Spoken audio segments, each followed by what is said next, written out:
Baik dok, silakan bisa dimulai saya langsung. Baik, bismillahirrahmanirrahim. Assalamualaikum warahmatullahi wabarakatuh. Alhamdulilladzi anzala sakinah fi qulubil mu'minin liyazidadu imanan ma imanihim. Asyhadu an la ilaha illallah wa asyhadu anna Muhammadar Rasulullah. Allahumma shalli ala Muhammad wa ala Muhammad la nabiyya ba'da. Alhamdulillah, sahabat-sahabat MK pagi semua, kita masih diberikan kesempatan untuk bisa melihat, untuk bisa mendengar, untuk bisa menyimak pada pagi hari ini. Kemudian juga pada hari ini, alhamdulillah cuaca di Kuningan dan sekitarnya dalam keadaan cerah begitu ya. Alhamdulillah tadi malam sebagian besar mungkin di antara kita bisa tidur nyenyak, tetapi kita ingat juga bahwa mungkin sebagian besar di antara kita itu tidur ala kadarnya, tidur beralas terpal begitu ya. Langit-langit juga beratap terpal. Tidak kepikiran adanya bagaimana kalau adanya hujan dan lain sebagainya. Sebagian saudara-saudara kita, khususnya di Cianjur, mungkin ketika bangun pagi hari ini, mereka kesulitan kemana untuk MCK begitu ya. Sebagian saudara-saudara di Cianjur mungkin anak-anaknya belum tentu bisa minum susu, ini real kejadian ya. Nah, untuk itulah kita akan pertama mendoakan semoga sahabat-sahabat kita yang di Cianjur khususnya dan di daerah manapun yang Allah uji pada saat ini dengan bencana ujian banjir atau gempa bumi begitu ya. Banjir teh di mana Kang Faruk? Kemarin teh di daerah Jawa kan banjir ya. Kemudian juga di Cianjur ada daerah bencana yaitu gempa bumi ya. Mudah-mudahan ini menjadi pengingat bagi kita semua bahwa tidak ada satu kekuasaan pun yang bisa disombongkan oleh diri manusia ya. Semoga sahabat-sahabat kita yang di Cianjur segera Allah pulihkan kembali lewat berbagai macam ikhtiar yang diantaranya mungkin kita lakukan. Semoga bencana ini juga menjadi penggugur dosa-dosanya. Semoga yang wafat digolongkan menjadi syahid. Semoga juga yang sekarang sedang berada di tenda-tenda darurat, semoga dimudahkan segala urusannya. Semoga mereka yang berkontribusi untuk sedikit ataupun banyak meringankan penderitaan ini, Allah golongkan sebagai orang-orang yang menginfakkan rezekinya di jalan Allah. Nah, tidak ada satu peristiwa pun yang yang kita hadapi begitu ya, yang kita lihat, yang kita dengar, kecuali pasti itu terjadi atas izin Allah. Nah, bagi kita akan coba diantaranya menyimak dan melihat di balik musibah itu ada apa saja. Nah, sahabat MK Pagi semua yang menyimak di MK TV, di MK FM, beserta seluruh jaringannya dimanapun berada, dan yang menyimak di media sosial akunnya Agim, saya mengumpulkan beberapa jurnal penelitian ilmiah ya tentang gempa bumi diantaranya, kemudian juga tentang disaster atau bencana-bencana lain untuk menjadikan pembelajaran bagi kita apa yang sebetulnya terjadi dan bagaimana sebetulnya yang mungkin nanti terjadi setelah bencana itu ada. Karena belajar dari sanalah maka kita bisa mengantisipasi berbagai macam kemungkinan yang terjadi di sana. Nanti insya Allah kebersamaan kita juga akan disertai dengan Ustadz Ihsan yang sekarang sedang berada di Cianjur ya, di camp lokasi pengungsian di Kecamatan Cugenang di Desa Talaga. Alhamdulillah waktu hari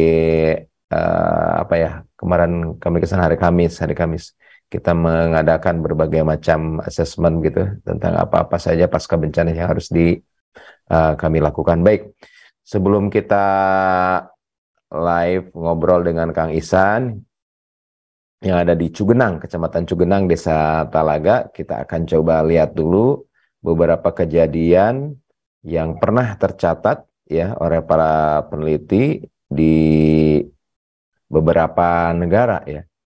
Jadi sahabat MBG pagi semua, kalau kita perhatikan bahwa musibah gempa bumi yang dicatat dari 2001 sampai 2011 banyak sekali memberikan pembelajaran bagi kita. Gempa terbesar ketiga di dunia sejak tahun 1900 ada di Aceh ya, yaitu pada tahun 2004, 26 Desember ya, 2004, di mana di sini saudara-saudara kita wafat sebanyak 227.898 ya. Beberapa tahun sebelum gempa saya pernah ke sana, sesudahnya juga ke sana, ternyata banyak sekali perubahan-perubahan yang terjadi. Nah, dampak dari gempa yang ada di Aceh itu ternyata tidak selesai dalam kurun waktu 6 tahun. Banyak hal-hal yang terkait dengan infrastruktur yang mungkin mesti dilakukan berbagai macam upaya supaya kembali kepada normal. Nah, kemudian gempa berikutnya yang sebetulnya kalau di Aceh itu kan 9,1 ya. 9,1 dalam skala Richter. Kemudian juga kita lihat ada gempa yang terbanyak korbannya walaupun ini guncangannya sebesar 7,0 yaitu di Haiti waktu 2010 kemarin ya, 2010 kemarin. Nah, kemudian kita perhatikan di Cianjur juga kemarin itu kalau nggak salah 5,6 atau 5,8 ya magnitudonya. Dan ternyata kita saksikan banyak sekali bangunan-bangunan yang roboh ya, sehingga menimbulkan banyak korban yang mengalami trauma, yang patah tulang, yang luka, yang tertusuk, yang cedera kepala, dan lain sebagainya. Artinya sahabat-sahabat semua, tidak selalu memang besarnya magnitudo ini berkorelasi, tidak selalu ya, dengan kerusakan. Bisa saja mungkin karena kedangkalannya, atau misalnya karena banyaknya penduduk begitu ya di daerah tersebut dan lain sebagainya. Nah, yang akan kita bahas pada pagi hari ini adalah bagaimana dampak kesehatan. Dampak kesehatan pada saat musibah itu terjadi dan dampak kesehatan setelah musibah itu terjadi. Jadi dengan melihat berbagai macam pengalaman dari berbagai negara begitu ya, berbagai penelitian, maka kita bisa mengantisipasi kemungkinan-kemungkinan apa saja yang terjadi. Sehingga langkah yang kita ambil itu lebih proporsional, terprogram, dan terukur. Jadi tidak hanya memberikan bantuan sesaat, tetapi bantuan tersebut mungkin tidak berkelanjutan, padahal saudara-saudara kita itu kalau melihat dari berbagai macam pengalaman masa lalu memerlukan berbagai macam bantuan yang spesifik berdasarkan waktu, gitu ya. Nah, ini kalau kita lihat dari peta, baik itu dari lempeng tektonik mungkin ya, kemudian juga dari vulkanik. Nah, kalau di Indonesia, qadarullah memang lengkap ya. Lempeng tektoniknya juga ada, kemudian vulkaniknya juga banyak, begitu ya. Qadarullah seperti ini, dan ini menjadi salah satu peringatan bagi kita semua. Nah, kalau kita perhatikan sahabat-sahabat semua ya, ada beberapa kejadian pada saat terjadinya gempa bumi, kemudian pada saat beberapa waktu setelah terjadinya gempa bumi. Yang pertama adalah injury. Ada yang patah tulang, ada yang luka, kemudian juga ada yang tertusuk, ada yang robek, dan lain sebagainya. Ini pada fase awal. Nah, yang sering dilakukan adalah pada fase lanjutan adalah kesehatan mental. Bagaimana sahabat-sahabat, saudara-saudara kita itu yang tadinya punya pekerjaan, yang tadinya punya rumah, yang tadinya mungkin adik-adik bersekolah, yang tadinya kuliah, begitu ya, yang tadinya punya kebun, punya sawah, ada yang punya usaha, misalnya warung, lahan pertanian, dan sebagainya. Nah, ketika tanggap bencana itu selesai, bukan berarti ujian bagi sahabat-sahabat kita itu selesai. ada permasalahan ekonomi di sana, dan ada permasalahan kesehatan lanjutan, termasuk ada masalah kesehatan mental yang ada di sana. Sehingga sahabat-sahabat semua perlu adanya upaya-upaya dari berbagai macam pihak yang terukur, terprogram, dan ada target-targetnya. Saya menyaksikan betul kemarin ketika berkunjung ke Cianjur ya, penataan Masya Allah begitu terprogram. Siapa yang masuk ke sana ada proses check-in, sehingga di desa mana kita tahu tuh ada berapa tenaga kesehatan, ada berapa dokter di sana, ada perawat berapa di sana, ada berapa bidan di sana, apoteker dan sebagainya. Betul-betul terukur, Masya Allah. Menurut saya ini penanganan yang bagus ya. Jadi terukur. Kapan pulang kita juga harus lapor. Jadi ketika turun misalnya dari bencana kita lapor, maka update data itu akan langsung terlihat begitu ya. Oh, di sana tenaga kesehatan sudah menurun atau sudah berkurang. Nah, ketika ada datang lagi yang baru, mereka sebar. Dan Masya Allah ketika kemarin saya ke Cianjur, betul ketika nyampe di posko itu, memang posko yang dibandingkan dengan posko-posko lain, memang bantuannya di sana sudah hampir menipis begitu ya. Jadi ketika kami datang, memang memerlukan sekali bantuan-bantuan yang dibawa. Jadi Masya Allah, terima kasih kepada saudara-saudara kita di Cianjur, di posko ya, semoga menjadi amaliyah yang menjadi bekal untuk kepulangan kita ke akhirat kelak. Bagus, koordinasinya bagus. Saya salut begitu ya. Mudah-mudahan ini juga bisa menjadi pembelajaran. Jadi masalah kesehatan mental ini, sahabat-sahabat semua, menjadi bagian dari penanganan pasca bencana yang semestinya ini juga kita programkan. Saya yakin di tim BPBD, tim tanggap darurat pasti ini sudah merencanakan seperti ini. Tetapi saya maksudkan uraian di sini adalah bagi kami gitu ya, bagi kita yang di luar tim gitu ya, ketika kita ingin berkontribusi, bahwa kontribusi itu tidak cukup sesaat saja. Kontribusi itu disesuaikan juga dengan fase di mana sahabat-sahabat kita itu mengalami setelah gangguan atau bencana. Nah, kita lihat permasalahan-permasalahan apa sih yang mungkin terjadi pada saat bencana, kemudian juga setelahnya. Nah, kalau kita lihat dari beberapa negara, kemudian dirangkum, kemudian disatukan, ternyata ada beberapa hal, teman-teman, yang mungkin bisa menjadi pembelajaran. Saat ini saya kemukakan supaya kita ngeh begitu ya. Jadi punten, bantuan itu tidak cukup dengan mie instan saja. Kadang-kadang saya menyaksikan kemarin pakaian bekas yang layak pakai itu berserakan di mana-mana. Karena mungkin yang diperlukan itu bukan itu oleh sahabat-sahabat kita yang di Cianjur. Saya melihat juga di sana tumpukan-tumpukan makanan instan itu sangat banyak. Mie instan itu sangat banyak. Saya juga berpikir, masa tiap hari pagi makan mie, siang makan mie, malam juga makan mie, begitu ya? Bukan jelek, bukan. Tapi ada fasenya. Maksudnya dengan mempelajari fase di sini juga kita akan lebih proporsional. Nah, jadi sahabat-sahabat semua, dengan penyakit juga demikian. Ketika timbul bencana pertama kali, hari pertama, hari kedua, yang muncul adalah kasus-kasus trauma, luka, begitu ya? Kasus luka, sehingga yang diperbanyak adalah dokter ortopedi, dokter bedah, perawat bedah, kemudian obat-obatan luka. Yang dibangun adalah tenda-tenda darurat untuk operasi dan lain sebagainya. Dan alhamdulillah sudah terjadi, sudah ada di Kabupaten Cianjur kemarin. Nah, yang perlu kita perhatikan adalah sebagai para relawan atau calon relawan di sana, kita menyesuaikan dengan fase-fase tadi. Kemarin saya lihat beberapa anak begitu ya, ada yang luka di sini, ada yang luka di jidatnya, bukan untuk dijahit, tetapi buka jahitan begitu ya.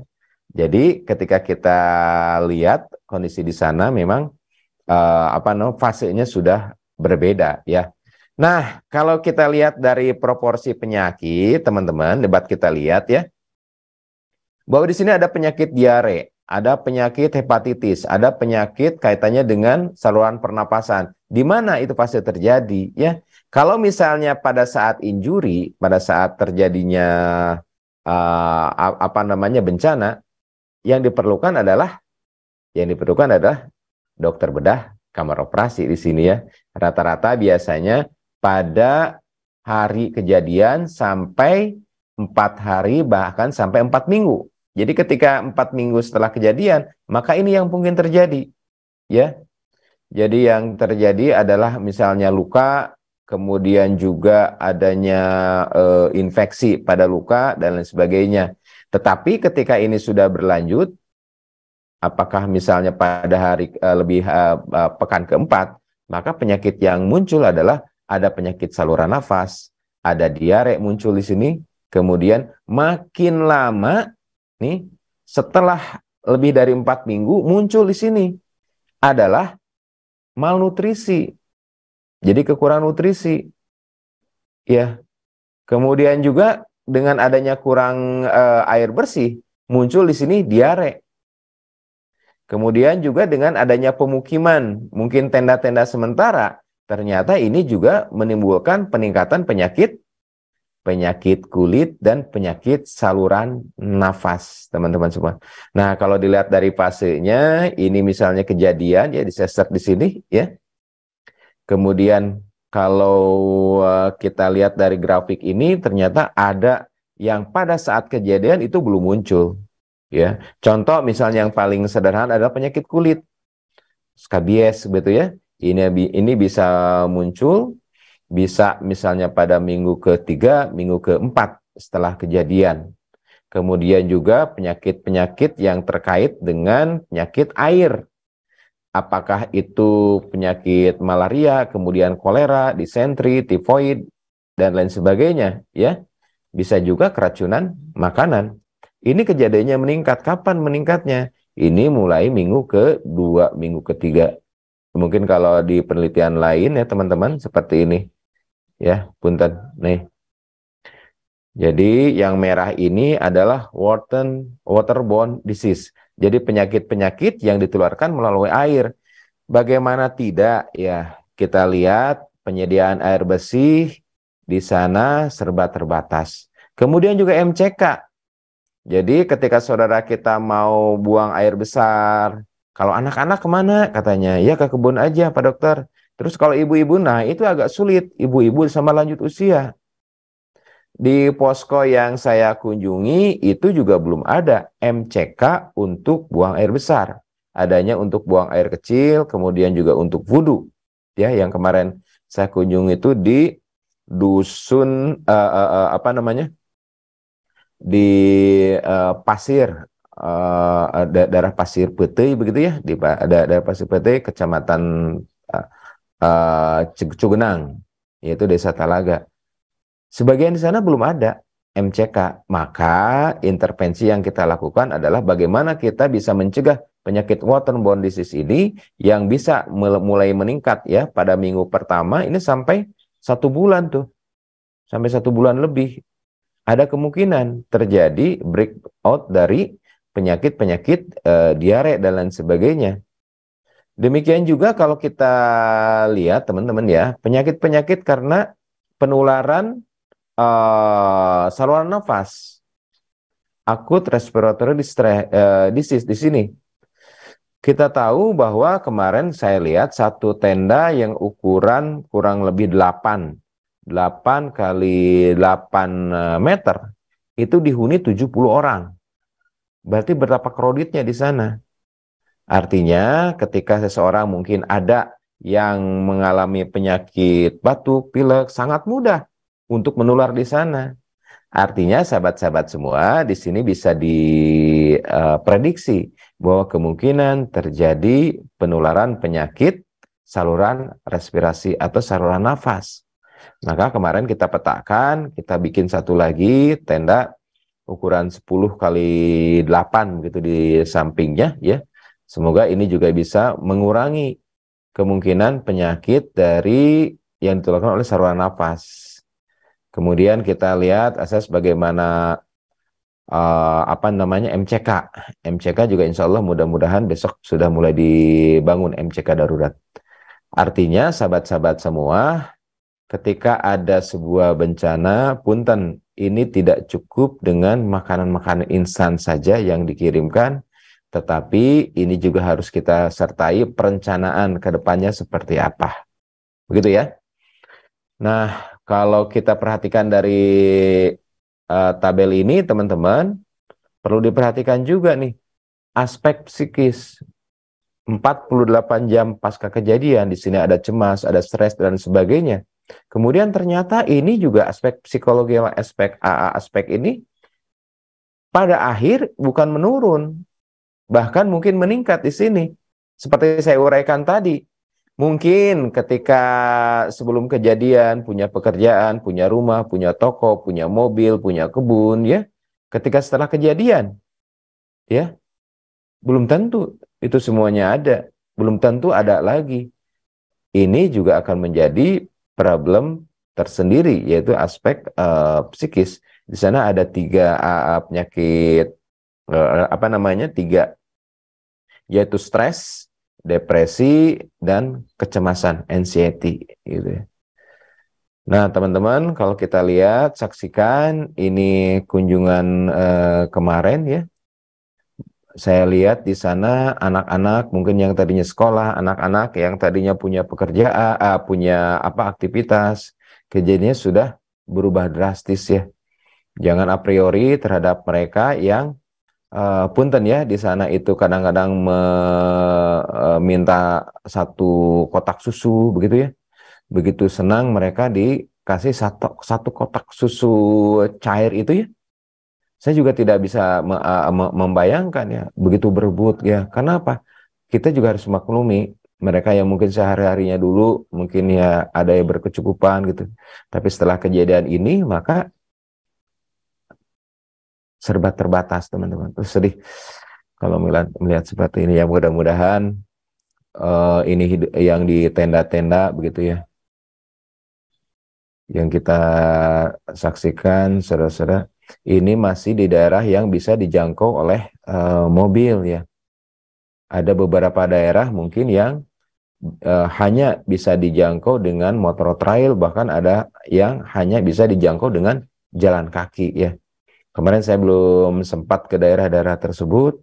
Mudah-mudahan kita karena kita sudah ada perencanaan ya untuk berkunjung lanjutan dengan program yang memang terpadu dengan BPBD di daerah Cianjur. Nah, ini di Kecamatan Cugenang. Ini memasuki Desa Talaga, teman-teman ya. Nah, pada saat awal memang seperti ini ya. Ketika terjadi, yang wafat umumnya mereka yang berada di rumah yang tertimbun seperti ini, teman-teman semua. Betul-betul miris ya, betul-betul saya juga speechless bagaimana berkomentar seperti ini begitu ya. Makanya ini juga salah satu peringatan bagi kita. Mungkin sebagian di antara kita dalam posisi tidur tadi malam itu enak ya. Belum tentu sahabat-sahabat kita itu bisa tidur dengan baik. Nah, kemarin juga kita menginspeksi anak-anak. Anak-anak kemarin yang menderita ISPA, ternyata kalau saya lihat sih ya, dari 10 anak itu ada 8 yang batuk, yang pilek begitu ya, yang saya lihat kemarin. Artinya sahabat-sahabat semua, ini juga menjadikan masukan bagi kita, program-program apa yang harus kita jalankan. Demikian juga dengan penyakit kulit. Nah, penyakit kulit ini kemarin saya lihat ya, dari 4 anak ada 2 yang penyakit kulit ya. Bahkan 1 anak yang sempat kami kunjungin kemarin, ini dia tidak mau bertemu, tidak bisa jalan, kemudian juga tidak bisa bergerak kakinya, karena di kakinya itu sudah ada borok-borok ya. Kita buka sampai ke atas ya. Ini sudah ada penyakit-penyakit skabies. Artinya teman-teman semua, ketika kita berbicara masalah penanganan bencana, Ternyata ini sangat kompleks dan harus terprogram. Bagusnya sih kalau saya perhatikan ya, bagusnya kalau misalnya kita lihat punten ya, kalau kita lihat data seperti ini, angka kejadian diare, saya kemarin belum melihat datanya, tetapi kalau kita lihat dari apa namanya situasi sangat memungkinkan terjadinya diare. Kemarin juga kita bawa obat-obatan untuk diare dan sebagainya. Nah ini tenda teman-teman, ini ukuran sekitar 8 kali 8 meter ya, dihuni sekitar 70 orang. Jadi kalau misalnya siang hari seperti ini, siang hari. Tapi kalau malam hari numpuk begitu ya. Ada anak-anak, ada bapak-bapak, ada kakeknya dan sebagainya. Jadi ini juga bagi kita peringatan teman-teman ya. Kemarin datang seorang ibu begitu ya, begitu mobil kami datang, beliau bilang, "Bu, ini anak saya udah sekitar 4 hari nggak minum susu," katanya. "Boleh nggak minta susunya?" Dan Masya Allah di sana adabnya bagus teman-teman ya, di Cianjur itu nggak ada yang namanya ada bantuan itu berebut, nggak ada. Saya ke beberapa titik nggak ada itu, nggak ada perebut, cuma lihat aja, cuma bilang dulu, "Bu, ini anak saya." Nah, ibu, bapak, punten, pikirkan oleh kita semua, apakah dengan 3 dus ini cukup untuk seorang adik kita yang kecil ini? Sampai berapa hari 3 dus ini cukup? Saya tidak yakin, andai kata ini tidak diprogram, mereka minggu berikutnya mereka dapat lagi. Kenapa? Karena kalau kita lihat 400 titik titik pengungsian itu tidak mudah untuk mengkoordinir. Saya yakin bantuan alhamdulillah cukup banyak obat-obatan ya. Saya lihat di posko itu di pendopo ya. Nah, maksud saya di sini adalah ingin mengemukakan bahwa bagaimana kita memberikan bantuan itu yang betul-betul terprogram. Terprogram. Di sana banyak NGO, salah satunya Darut Tauhid Peduli. Saya pikir kalau misalnya melalui lembaga, ini akan lebih bagus. Untuk apa? Untuk pemetaan. Misalnya didata tuh anak ini keperluannya apa, anak ini keperluannya apa, sekarang sudah terpenuhi seberapa, sehingga ketika ada bantuan ya akan dibelikan apa begitu ya. Jadi lebih terpola dan lebih terstruktur. Jadi saya juga kemarin berpikir ini dapat 3 kotak. Apakah minggu berikutnya beliau juga dapat apakah enggak? Misalnya sekarang dalam kondisi alhamdulillah ternyata saya lihat ini kondisinya sehat begitu ya. Mudah-mudahan nanti juga sehat terus ya. Apakah nanti akan ada penyakit ataukah tidak dengan tinggal di tenda seperti ini ya. Saya parkir ini persis di sebelah tenda yang hijau ini, dimarahin. "Ma, ulah. Saya pikir kok marah-marah kayak gitu ya, taunya di pinggir dari tempat parkir itu ada bangunan 2 lantai, ternyata sudah sebagian itu miring begitu ya. Wah, saya juga alhamdulillah berterima kasih. Ini sudah diprotek di sana. Kata saya, kenapa nggak ada yang parkir di sini? Ini teman-teman kondisi yang real yang ada di sana. Ya, mudah-mudahan sih menurut saya salah satu jalan terbaik adalah bagaimana kita membuat pola gitu ya. Sumbangan yang kita sampaikan itu supaya betul-betul terprogram. Jadi jangan sampai kelebihan makan makanan instan begitu ya. Nah, bagi ibu bapak semua, insya Allah dari Darut Tauhid Peduli kita sudah punya program-program terkait masalah perencanaan baik itu tentang masukan gizi begitu ya, kemudian juga untuk MCK, kemudian juga untuk aspek psikis dan lain sebagainya.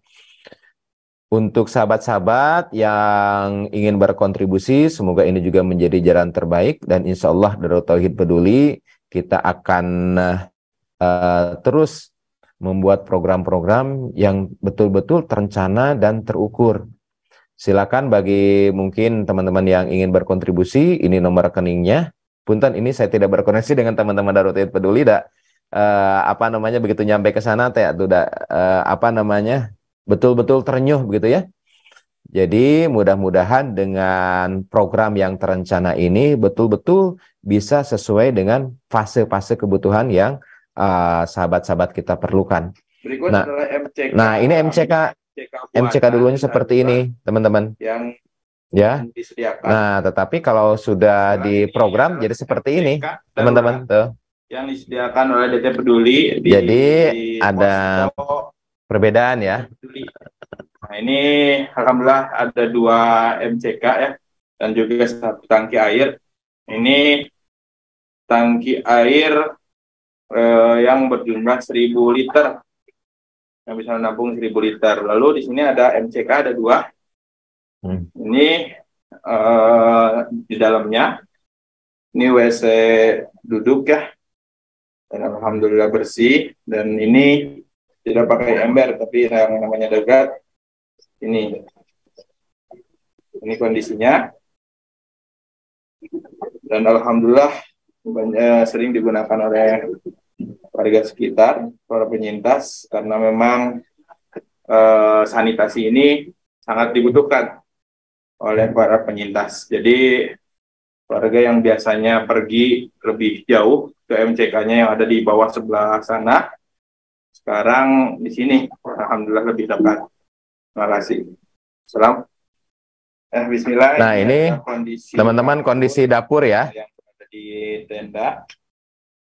Jadi pengungsi di sini, penyintas di sini, tendanya gabung dengan dapur jadi di dalamnya. Nah, ini berikut kondisi tenda di dalamnya seperti ini. Ini dalamnya, tenda ini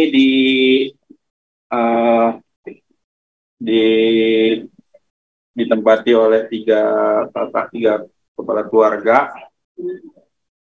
dengan ada balita juga. Ini kondisi terkini sampai hari ini tetap siaga. Ya, begitu teman-teman di antaranya. Nah, untuk lebih jelasnya kita akan berdiskusi. Aduh, jadi apa namanya, perasaan ini agak kumahnya, agak teraduk-aduk begitu ya, lihat kondisi seperti itu. Kita akan diskusi yuk dengan Ustadz Ihsan. Assalamualaikum. Waalaikumsalam warahmatullahi wabarakatuh. Nuju di mana Ustadz Ayana? Nuju di Cianjur, Pak Dokter. Di Cianjur, di Cugenang masih ya? Mohon di Kampung Bayabang. Oh iya, Bayabang ya, Bayabang Kecamatan Desa Talaga ya. Mohon ya, Pak ya. Dokter. Baik, Kang Ihsan. Kang Ihsan ini adalah apa namanya, mitra kita dari Darut Tauhid Peduli ya, yang sudah mendesain berbagai macam program yang terukur ya, yang mempunyai target-target sehingga dapat dipastikan apa yang diprogramkan itu adalah sesuai dengan fase-fase dari kebutuhan tadi. Maka Kang Ihsan, kira-kira apa yang telah diperbuat, kira-kira apa rencana berikutnya yang kita lakukan oleh Darut Tauhid Peduli? Baik, Pak Dokter, terima kasih banyak atas kesempatannya. Alhamdulillah, bismillah, assalamualaikum warahmatullahi wabarakatuh. Alhamdulillah, izin menyampaikan setelah gempa besar ya 5,6 skala Richter terjadi di Cianjur, teman-teman DT Peduli alhamdulillah langsung hadir, karena qadarullah juga DT Peduli kantor cabangnya salah satunya dari Cianjur Pak Dokter, dan kantor cabangnya pun termasuk yang terdampak ya. Iya betul. Kemarin saya silaturahmi juga. Mampir ya. Iya. Ya, jadi langsung teman-teman dari cabang terdekat langsung melakukan evakuasi, dan karena kantor pusat pun kita tidak terlalu jauh di Bandung, jadi langsung bergerak ke sana, langsung melakukan evakuasi bersama dengan BNPB, BPBD, dan juga dengan teman-teman NGO-NGO yang lain. Alhamdulillah setelah itu menemani warga masyarakat untuk membangun tenda dan yang lain. Dan tadi yang disebutkan oleh Pak Dr. Asep berkaitan dengan kondisi potensi kesehatan yang terganggu dan yang lain, betul sekali Pak Dokter. Semalam juga saya kembali nginep di sini. Masyarakat tidur di tenda yang alasnya itu tidak rata Pak Dokter ya. Jadi ada yang bergajulan gitu ya, ada yang naik, ada yang terus segala macam, pastinya ini menimbulkan potensi pegal-pegal, kemudian potensi dingin dan yang lain, karena curah hujan juga alhamdulillah masih cukup tinggi di sini. Oh, masih jadi, hujan tadi malam, kemarin malam Kang Ihsan? Semalam hujan keras, kemarin juga hujan, dan gempa juga masih terjadi karena Iya betul. Saya juga kemarin waktu diskusi kaget mau kira ada benda apa yang jatuh, kok kenceng banget. Itu teh gempa Dok katanya. Pak Mun. Aduh, ya. Terdata sampai tanggal 2 Desember kemarin itu ada 350-an kali gempa susulan, Pak Dokter. Jadi ini masyarakat juga masih banyak yang ketakutan untuk kembali. Betul, cemas. Kemarin juga begitu ada gempa sedikit, saya pikir ada apa ya, menjerit-menjerit gitu. Nah, ada satu kakak itu sebetulnya rumahnya relatif utuh begitu ya, Kang Ihsan. Tapi betul. begitu saya tanya, Bu, kenapa? Takut katanya. Kenapa? Karena rumah depannya itu adiknya meninggal di sana karena tertimpa reruntuhan. Jadi walaupun misalnya sebagian rumahnya itu masih, ya menurut kita mah ya masih utuh, mereka tetap berada di tenda-tenda pengungsian gitu ya, Kang Ihsan. Betul, masih trauma Pak Dokter, dan masih banyak kekhawatiran terjadi gempa susulan karena memang ini juga masih diperingatkan oleh BPBD supaya masih sangat berhati-hati dengan itu. Dan juga Pak Dokter juga itu tadi yang disampaikan, toilet-toilet ya, karena memang toilet-toilet yang di rumah masing-masing banyak yang rusak gitu, jadi belum bisa dipergunakan kembali, sehingga hadirnya toilet portable yang saat ini dihadirkan ini menjadi sangat dibutuhkan. Betul. Alhamdulillah untuk tahap pertama sampai hari ini atau besok mungkin kita akan aktivasi baru tahap pertama itu mungkin sekitar 6-8 dengan target total kami jadi menghadirkan program terintegrasi Pak Dokter. Temanya itu program tanggap darurat terintegrasi. Jadi di dalamnya nanti, gimana tuh yang terintegrasi Kang Ihsan? Ya, jadi di sekitaran tempat pengungsian itu nanti kami akan bantu, sekarang juga sedang dalam proses launching dengan AA-GIM dan Bupati Cianjur, insya Allah nanti siang pada jam 9-an. Jam 9-an, nanti di situ ada musola darurat, kemudian juga ada MCK portable dan tempat wudhu, kemudian juga nanti ada dapur umum sebagai sentra untuk kemudian disampaikan kepada tenda-tenda pengungsian. Gitu Pak Dokter, dan terintegrasi itu juga dengan kurikulum pendampingan kepada masyarakat baik psikososial maupun pendampingan ketauhidan dan yang termasuk layanan kesehatan. Dengan layanan kesehatan yang tadi Pak Dokter sampaikan dari teman-teman kedokteran dari ID, dan juga saat ini juga hadir ya teman-teman, ada ini terapis tradisional juga untuk membantu pijat, refreshing dan yang lainnya gitu Pak Dokter, untuk inilah sedikit modal dan yang lainnya gitu Pak Dokter. Baik Kang Ihsan, jadi kita lihat kemarin sudah assess ya, karena tenaga kesehatan ini cukup banyak diperlukan untuk pasca bencana yang mobile. Ternyata kemarin udah di-assess ya teman-teman. Jadi insya Allah nanti Darut Tauhid Peduli sudah menyediakan mobil di sana, mobil ambulans. Nanti insya Allah Kang Ihsan kita akan keliling ke beberapa posko, dan insya Allah untuk tenaga dokter, kemudian tenaga apoteker, tenaga perawat, dan tenaga dokter gigi kemarin sudah bergabung, Kang Ihsan. Alhamdulillah. Insya Allah kita akan bergabung ya dari tim Kuningan ini dengan tim Darut Tauhid. Mungkin nanti kita akan kunjungan tiap 3 hari ke tenda-tenda ya. Kemudian kita keliling khususnya di Desa Talaga ya, Kang Ihsan. Desa Talaga. Di Desa Talaga. Di Desa Talaga saja kemarin itu saya menyaksikan lebih dari 40 sentra gitu ya, 40 sentra pengungsian. Yang saya tanya kemarin ke Teh Nanda, ini kalau ada yang sakit bagaimana? Nah, ada Dok, kadang-kadang yang keliling atau kita misalnya mendatangi tenda posko utama di mana? Dekat balai desa. Dekat balai desa itu teman-teman, itu posisinya kalau jalan kaki itu mungkin bisa sekitar setengah jam kalau jalan kaki ya. Tergantung kalau misalnya daerah-daerah namanya itu Kampung Peteuy itu lebih jauh lagi, sekitar 1 jam jalan kaki. Nah, oleh sebab itulah kita akan mudah-mudahan nanti mulai Rabu ya kita sudah mulai jalan pelayanan posko kesehatan keliling. Mungkin ini juga bisa menjadi kerjasama yang bagus. Jadi menurut saya yang kemarin beberapa kali mengamati diskusi dengan para teman-teman di sana juga, alangkah lebih baiknya ketika bantuan itu betul-betul terprogram, bukan hanya spot punten ya. Kita tidak a priori, kita tidak berburuk sangka dengan memberikan makanan-makanan instan yang sesaat menurut saya. Jadi lebih baik disalurkan melalui lembaga, sehingga lembaga itu mempunyai program yang tertata dan lebih tertarget pada sasaran-sasaran memang yang sudah dialokasikan. Ya, bagusnya di Cianjur itu Kang Ihsan ya, bagusnya itu penataannya itu ada semacam pembagian alokasi. Jadi ketika misalnya kemarin dari tim Kabupaten Kuningan, udah dok lokasinya di sini, siapa aja, dokter silakan mau dengan PPNI, mau dengan ID, mau dengan PDGI, milih desa satu. Nah nanti berkelanjutan terus di sana. Jadi kita tahu problemnya di sana apa, gitu ya.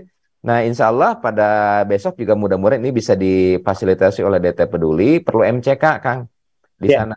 Karena kalau untuk BAB itu harus ke kebun. Ya. Kemarin juga Kang Isan mau Jumatan, mereka bingung mau Jumatan di mana. Akhirnya kemarin bikin musola darurat kayak yang di DT itu ya, di apa namanya, di sana yang buat ya Kang Isan ya. Iya betul Pak Dokter. Sejauh ini Kang Isan, sejauh ini apa namanya partisipasi dari pendengar MPG pagi untuk Cianjur bagaimana Kang Isan mulai DT Peduli? Alhamdulillah ini Masya Allah partisipasi dan kepedulian dari sahabat-sahabat MPG pagi, salah satunya juga para donatur dan jamaah DT Peduli sangat baik Pak Dokter, terus meningkat dari sisi jumlah donasi dan juga kepedulian. Banyak yang langsung ingin hadir ke sini Pak Dokter, berbagai profesi. Ada yang dongeng, kemudian juga ada yang tadi terapis, selain dokter, kemudian juga ada beberapa profesional yang hadir ke sini memberikan bantuan psikologis dan kemudian bantuan-bantuan apa yang mereka mampu gitu Pak Dokter. Saya pikir menjadi menarik dan alhamdulillah betul di sini kami mencoba terus berkoordinasi dengan BPBD dan yang lainnya supaya terintegrasi dan jangan sampai kemudian berjalan sendiri-sendiri Pak Dokter. Iya betul. Karena ketika kita dalam satu kendali itu lebih apa namanya, lebih tertata, lebih bagus. Kemarin juga ketika saya pulang check out dulu tuh.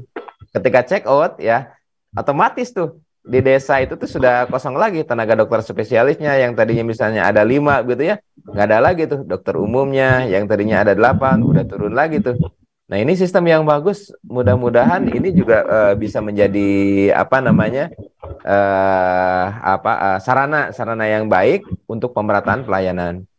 Nah sahabat-sahabat semua, rencana dari DT Peduli selanjutnya apa Kang Isan untuk yang di Talaga itu? Baik, ini izin sebetulnya berharap dibantu sama host. Ada satu akun saya lagi atas nama Muhammad Ihsan bisa jadi co-host biar bisa menampilkan ada satu slide untuk perencanaan ke depan. Mangga Kang Faruk, punten. Cantiasa. Jadi sambil menunggu, jadi izin setelah kami koordinasi dengan BPBD dan BNPB, jadi memang harus segera. Temanya adalah bagaimana segera mengembalikan masyarakat penyintas ini ke rumahnya masing-masing, Pak Dokter. Kenapa? Karena tadi yang Pak Dokter sudah sebutkan, dari psikologis teman-teman di sini memang cukup terganggu juga. Adik-adik kita belum bersekolah.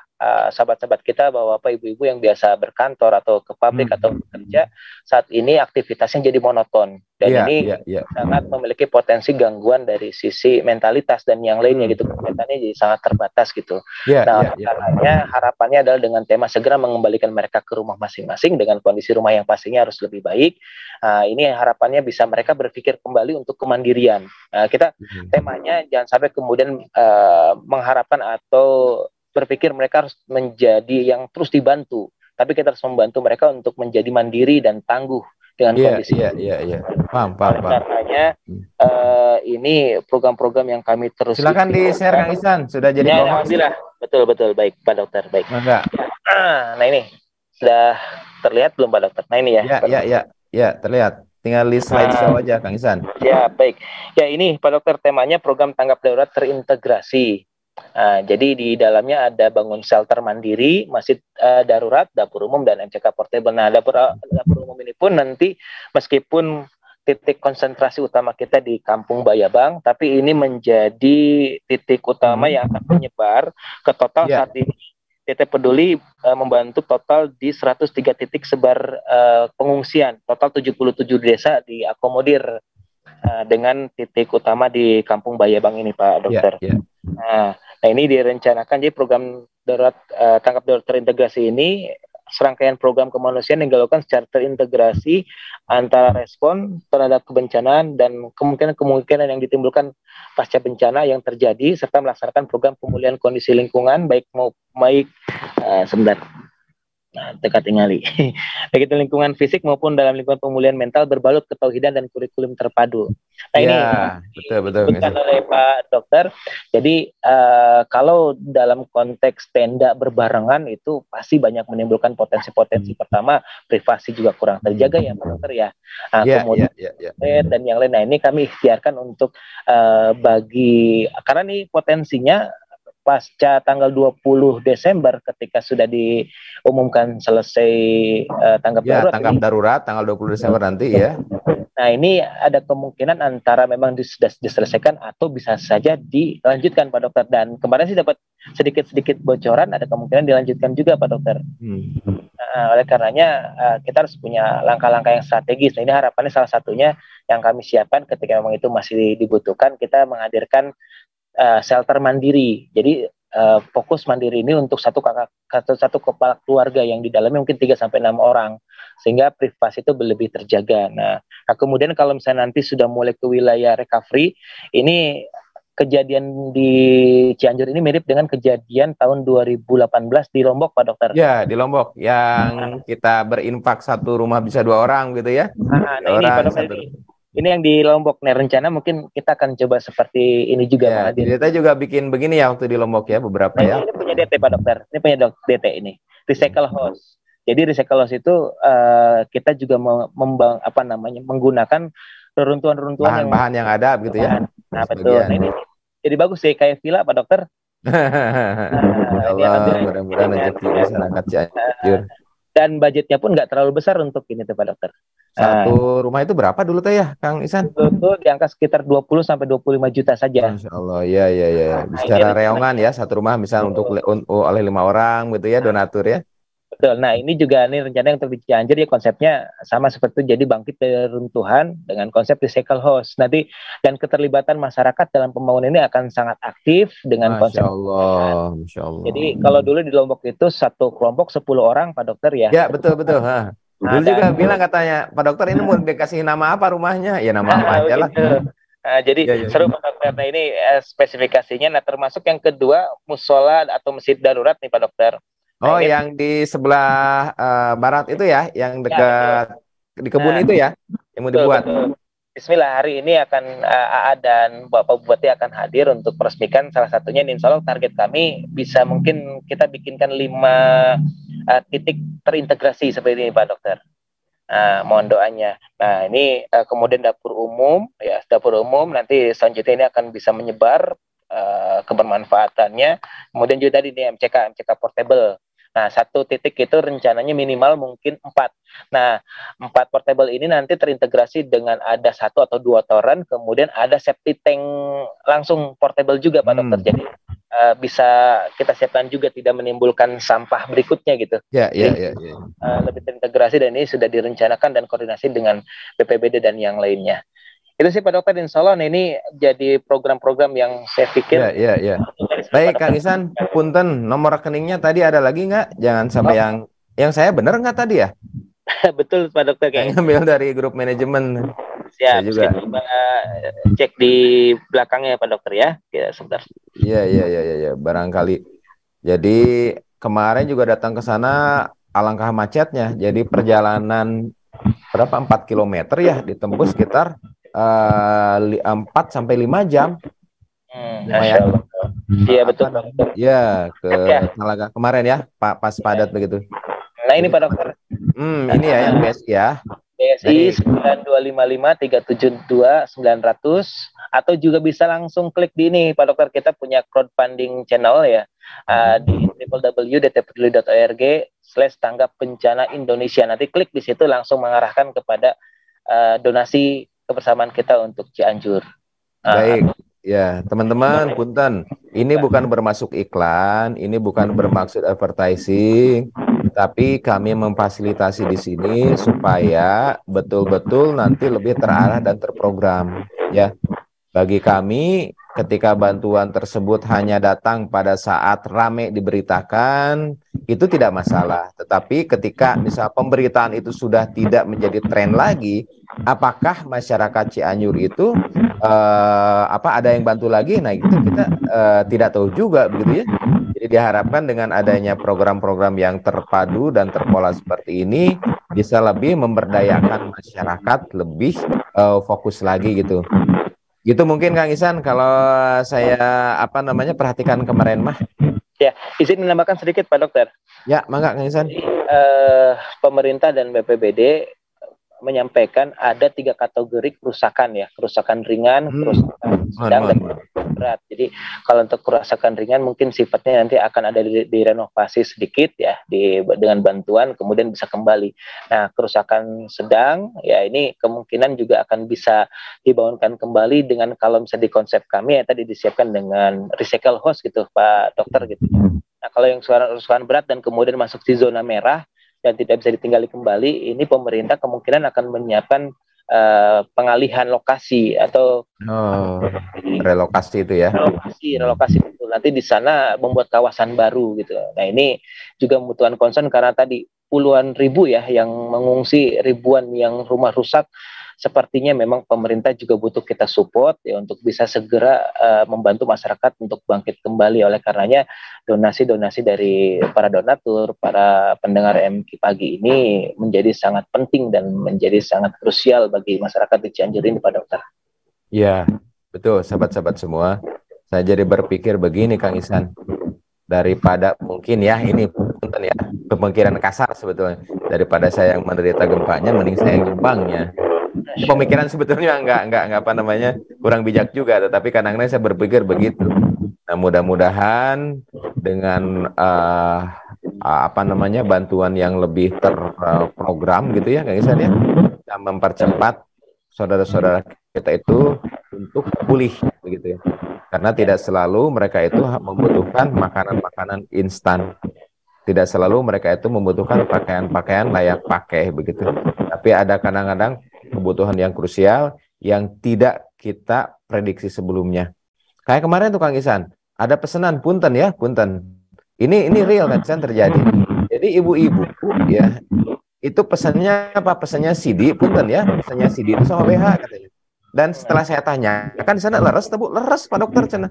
Kebutuhannya itu. Kemudian juga masalah pampers kemarin. Kemudian masalah ini yang simpel kayak selimut bayi gitu ya, selimut bayi. Nah, ketika misalnya ini terdata, terprogram, alangkah lebih baik menurut saya ya, supaya mereka itu tepat sasaran. Karena kemarin ketika saya bawa pampers ternyata, oh Pak Dokter ini pampersnya kekecilan. Kan di pengungsi itu, di tenda itu ada 8 balita begitu ya. Nah, ternyata pamper yang saya bawa kan kekecilan, kan tidak sesuai itu. Tapi kalau misalnya saya sampaikan saat itu dananya misalnya ke lembaga misalnya mendata tahu oh ini ukuran berapa kilo, saya pikir ini tidak mubazir Kang Isan ya. Jadi lebih lagi ya, lebih aplikatif lagi. Nah, kemudian kemarin juga waktu ini penyampaian untuk sembako. Ya, sembako memang kita kemarin pakai paket-paket seperti itu. Saya berkunjung ke sebuah dapur di salah satu tenda untuk makan siang dan besok mereka hanya punya 2 centong apa 3 centong beras gitu ya. Nah, saya juga berpikir, Bu, untuk besok bagaimana? Ya nggak tahu, kata si ibu teh ya. Nah, jadi sahabat-sahabat semua, kita bantu sama-sama pemerintah daerah, BPBD daerah, begitu ya, yang berjibaku siang malam saya lihat ya. Ada yang piket malam, ada yang ada yang naik begitu ya, pakai trail segala macam gitu. Ada polisi-polisi, bapak polisi itu ya, yang mengantarkan pakai motor-motor trail. Aduh, Masya Allah. Mudah-mudahan bapak-bapak polisi yang ketemu kemarin, Pak Polisi, mudah-mudahan ini menjadi penyemangat bagi bapak-bapak polisi lainnya ya. Kemarin ketemu Kang Isan, Pak Polisi dengan komunitas trail. Kemudian juga ketemu lagi kemarin dari Angkatan Laut. Angkatan Laut sama itu ngatur lalu lintas kemarin juga. Kemudian membawa satu kayak tangki begitu ya. Kemudian saya lihat juga kemarin dari UGM. Dari UGM itu ada tangki air bersih tuh. Aduh, jauh-jauh kata saya tuh dari UGM. Terus ada sumbangan dari Pemprov Jawa Tengah, MCK. MCK yang udah dibuat Masya Allah. Mudah-mudahan dengan kebersamaan kita dalam meringankan bantuan ini bisa mempercepat sahabat-sahabat kita pulih, Kang Ihsan. Begitu Kang Ihsan, ada yang sampaikan lagi? Alhamdulillah Pak Dokter, terima kasih banyak atas waktunya dan juga ini menginformasikan program-program DT Peduli. Mohon doanya semoga DT Peduli terus bisa memberikan kebermanfaatan layanan untuk masyarakat yang ada di Cianjur yang saat ini terdampak musibah gempa Pak Dokter ya. Dan izin menyampaikan, jadi kesempatan yang ada ini kesempatan yang baik untuk kita berdonasi yang terbaik, bukan berdonasi kemudian cuci gudang dan cuci lemari Pak Dokter. Iya. Kali yang terjadi begitu, soalnya yang datang ke sini itu pakaian yang sudah second dari kita. Nah ini saya pikir seringkali menjadi malah menumpuk di sini tidak tergunakan dan yang ada Pak Dokter. Saya lihat juga kemarin ada beberapa tumpukan pakaian-pakaian bekas ya. Dan ini juga ada beban transportasi juga ke sana, beban relawan juga datang ke sana. Nah, inilah salah satu contoh sumbangan memang yang tidak tepat kebutuhan dan tidak tepat sasaran gitu ya. Kalau misalnya sumbangan itu melalui asesmen, saya pikir ini akan lebih bagus lagi. Kayak contoh aja kemarin saya bawa pemper banyak, tapi ternyata kekecilan, kan mubazir. Mungkin memang bisa dialihkan tempat lain begitu ya. Tetapi alangkah lebih baiknya kalau misalnya itu dibelanjakan berdasarkan kebutuhan yang ada di sana. Begitu Kang Ihsan? Ya, Pak Dokter, kita sama-sama mendoakan, mensupport masyarakat terdampak gempa Cianjur ini untuk segera bangkit dan pulih dan segera mandiri kembali, dan insya Allah semoga Allah ridho dengan apa yang kita ikhtiarkan. Mohon Pak Dokter. Baik, jadi sahabat-sahabat semua, semoga apa yang kita dengar pada pagi hari ini itu tidak mungkin melintas di dalam pikiran kita ya tanpa izin Allah. Semoga apa yang kita dengar pada saat ini juga bisa membuka mata hati kita bahwa ternyata bencana bisa datang kapanpun, bahwa mereka yang sekarang terdampak bencana tersebut ini merupakan saudara-saudara kita juga yang memerlukan saat ini memerlukan bantuan diantaranya dari kita. Kita tidak pernah tahu ya, apakah mungkin suatu saat nanti kita akan seperti mereka. Kita tidak tahu posisi kita sementara mungkin tidur nyenyak, apakah mungkin minggu depan, bulan depan kita seperti itu. Nah, diantaranya bagaimana kita mencegah musibah dengan infak dan sedekah. Semoga apa yang kita sampaikan pada pagi hari ini betul-betul bisa menjadi kontribusi terbaik bagi sahabat-sahabat kita yang sedang berjuang, ya, sedang diuji oleh Allah Subhanahu wa Ta'ala. Saya mengajak dan saya pun insya Allah berinfak, ya, infak terbaik bagi saudara-saudara kita yang ada di Cianjur. Demikian sahabat-sahabat semua, semoga Allah memberikan kemudahan bagi siapapun hamba-hambanya untuk sama-sama meringankan hamba-hamba Allah yang lain yang saat ini sedang diuji. Semoga kebersamaan kita juga menjadi wasilah, ya, berkumpulnya kita kembali di akhirat kelak dalam surga Allah Subhanahu wa Ta'ala. Dan mudah-mudahan apa yang kita sampaikan menjadi betul-betul investasi terbaik dalam hidup kita. Demikian Kang Ihsan, salam buat sahabat-sahabat saya yang ada di sana. Jam 9 mungkin ke sana, ke Cianjur ya. Ya, agendanya pagi ini pertama di Tablik Akbar dulu jam 9 ya, sana ya. Betul, setelah itu lanjut ke titik ini untuk berpak masyarakat terdampak. Ya, baik, baru ke Babayang sana ya, Kang Ihsan ya. Betul, Pak. Baik, sahabat-sahabat semua, semoga bermanfaat, semoga bisa kita mengambil pelajaran sebanyak-banyaknya dalam peristiwa ini. Subhanakallahumma wa bihamdika, asyhadu an la ilaha anta, astaghfiruka wa atubu ilaik. Assalamualaikum warahmatullahi wabarakatuh. Terima kasih sahabat-sahabat NPD FM berada di manapun dan di medsos AGI. Mangga, hatur nuhun. Kang Faruk, hatur nuhun Kang Faruk. Kita tercipta untuk saling berbagi, untuk saling merangkul, untuk saling bermakna bagi semua insan. Dengan bisa sekolah, kita bisa berbagi kebaikan dengan mewujudkan harapan mereka untuk terus melanjutkan pendidikan. Insya Allah, setiap ilmu yang mereka amalkan akan menjadi amal jariah untuk untuk kita semua. Terima kasih kepada donatur dan orang tua asuh yang telah berdonasi melalui DT Peduli sehingga saya bisa sekolah di SMA Aske Islamic School. Alhamdulillah kami bisa sekolah. Bersama Bisa Sekolah, kita tingkatkan mutu pendidikan anak Indonesia.